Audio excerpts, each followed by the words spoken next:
एक ऐसा अरबपति जो अपने पास एक नहीं बल्कि 7,000 से ज्यादा लग्जरी कारें रखता है। एक ऐसा शख्स जो अपने घर पर नई नई लड़कियों को मौज मस्ती करने के लिए बुलाता है। कई लोग तो बाघ जैसे जानवरों को पालते हैं, लेकिन ये शख्स बाघ के साथ साथ हाथी और हिप्पोपोटेमस जैसे खतरनाक जानवरों को पालता है।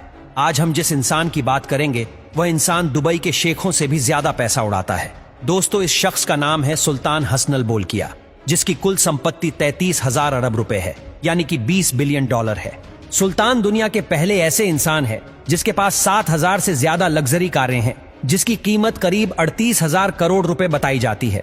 सुल्तान के कारों के कलेक्शन में 640 Rolls Royce, 500 Mercedes, 552 Ferrari, 380 Bentley, 209 BMW, 180 Jaguar, 135 कोइनसेग्स, 21 Lamborghini और 11 एस्टन मार्टिन है, जिसमें सुल्तान की सबसे ज्यादा महंगी 10 कारें मैक्लारेन F1 जिसकी कीमत 20 million dollar, Rolls Royce Phantom जिसकी कीमत 11 करोड़, रॉयस फैंटम 2 कॉन्टिनेंटल जिसकी कीमत 14 million dollar, Rolls Royce super scratch जिसकी कीमत 14 million dollar, gold plated Mercedes Benz जिसकी कीमत 9 million dollar, Aston Martin vintage V8 जिसकी कीमत 8 मिलियन डॉलर, फरारी मायथोज जिसकी कीमत 5 million dollar, Mercedes Benz CLK GTR जिसकी कीमत 5 मिलियन डॉलर, बेंटली जावा जिसकी कीमत 3 मिलियन डॉलर और 1995 फरारी FX जिसकी कीमत 2 मिलियन डॉलर है।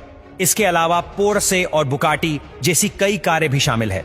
सुल्तान के पास टोटल 3 प्राइवेट जेट है, जिसमें बोइंग 747-400 जेट पूरी तरह से सोने से बनाया गया है और इसमें लिविंग रूम से लेकर बेडरूम तक कई अन्य सुविधाएं भी मौजूद हैं। इसकी कीमत तकरीबन 400 मिलियन डॉलर है, लेकिन इस जेट को सोने से तैयार करने में सुल्तान ने 120 मिलियन डॉलर का एक्स्ट्रा खर्च किया, यानी कि इस जेट को अपने नाम करने में कुल मिलाकर 520 मिलियन डॉलर का खर्च किया। इसके अलावा इनके पास एयरबस A340-200 जिसकी कीमत 191 मिलियन डॉलर है और साथ ही इनके पास बोइंग 767-200 जिसकी कीमत 160 मिलियन डॉलर बताई जाती है। अब बात करते हैं उनके महल के बारे में। आपको ये जानकर हैरानी होगी कि सुल्तान हसन बोल्किया जिस महल में रहते हैं वह पूरा सोने से बनाया गया है। इस्थाना नुरुल ईमान पैलेस नाम का ये महल साल 1984 में बना था और 20 लाख वर्ग फीट में फैले हुए इस महल का गुबंद 22 कैरेट सोने से जड़ा है। इस महल की कीमत तकरीबन 2550 करोड़ रुपए है। इस महल में 1700 से अधिक कमरे हैं, जबकि 257 बाथरूम और 5 स्विमिंग पूल हैं। महल में गाड़ियां रखने के लिए 110 गैरेज, 200 घोड़ों के लिए वातानुकूलित अस्तबल, एक बैंकेट हॉल और 18 लिफ्ट भी हैं।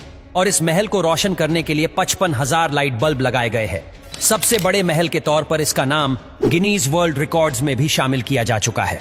सुल्तान के पास खुद का एक प्राइवेट जू है जिसमें 30 बंगाल टाइगर है और उसके अलावा कई और प्रकार के पक्षी, लायन, मंकीज, डियर, मगरमच्छ, हिप्पोपोटेमस और एलिफेंट जैसे कई एनिमल भी पाए जाते हैं। आप जानकर हैरान रह जाएंगे कि ब्रुनेई के सुल्तान हेयरकट के लिए अपने प्राइवेट जेट से अपने पसंदीदा स्टाइलिस्ट के पास जाते हैं, जिसमें करीब 35,000 डॉलर का खर्च होता है, जो इस दुनिया में सबसे ज्यादा पैसे देने वाले इंसान हैं। अपनी 50वीं सालगिरह पर सुल्तान ने माइकल जैक्सन को ब्रुनेई में 3 दिन कॉन्सर्ट करने के लिए कहा। 3 दिन कॉन्सर्ट करने पर माइकल जैक्सन को 17 मिलियन डॉलर देकर वापस भेजा गया। इतना ही नहीं, एक बार सुल्तान विटनी ह्यूस्टन की परफॉर्मेंस देखने गए। उनको विटनी ह्यूस्टन की परफॉर्मेंस इतनी अच्छी लगी कि सुल्तान ने तुरंत ही 7 मिलियन डॉलर विटनी ह्यूस्टन के नाम कर दिए। आपको ये जानकर हैरानी होगी कि सुल्तान के पास prime minister of Brunei, minister of defence, minister of finance, supreme commander of Brunei, inspector general of Brunei, इतने सारे पद है कि कोई भी इंसान सुल्तान की बराबरी नहीं कर सकता। 78 साल के हसन बोल्किया भारत के 69वें गणतंत्र दिवस पर बतौर विशेष मेहमान आमंत्रित थे। गणतंत्र दिवस कार्यक्रम में शामिल होने के लिए सुल्तान ब्रुनेई से खुद प्लेन उड़ाकर दिल्ली पहुंचे। पूरी दुनिया उस समय हैरान रह गई जब सुल्तान ने ब्रुनेई से दिल्ली तक करीब 5,000 किलोमीटर खुद ही प्लेन उड़ाया। सुल्तान के इतने अमीर होने के बावजूद भी वह अपने देश के लोगों को अपने पैसों का 35% हिस्सा लोगों में बांट देते हैं। इसलिए सुल्तान के देश में एक भी इंसान ऐसा नहीं है जो गरीब हो। इसलिए सुल्तान को गरीबों का मसीहा भी कहा जाता है।